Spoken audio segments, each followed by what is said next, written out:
තාත්තේ නෑ තාත්තේ දැන් අපිට ගේ ඊටමයි ඔක්කොම ලියලා දුන්නේ අපිට ඒකේ අයිතියක් තියෙන හින්දානේ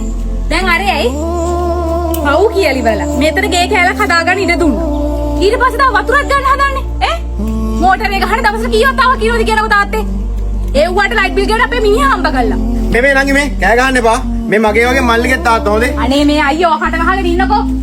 එයාගේ තාත්තා නිසා තමයි මෙතන මේ කොණේක ගේ කෑල්ලක් හදාගෙන ඉඳ දුන්නේ යකෝ ඒක මැදේ තමයි එන්නේ වතුරක් ඉල්ලගෙන වතුර ගැහුවත් තමයි දවසට කීයක් තව වතුර දානවද තාත්තට වැනගෙන ඉන්න එපා හරිද මට ඕන තරම් වයින් තාත්තට වචනයක්වත් කියන්න එපා ඔව් මේ මහා එකා එක්කගෙන එන ඉස්සර කරගෙන වතුර දාන කිය බෑ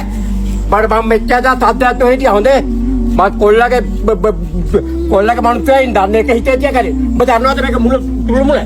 මුන්ට මේ සද්දයක් මම මේ මෙච්චර කරුණාකරලා යන්න මම කරන්නේ කොහෙද මම මේ මල්ලි හින්දා මෙච්චර තාස්තියෝන්නේ බට මම මේ පව් කියලා අතපෙත යනකොට මම කොල්ලත් ඉරවලිය තුර මුටන් නොකි යකෝ මේක මට හෙන ගහන්න ඕන මොල මට හෙන ගහන්න ඕන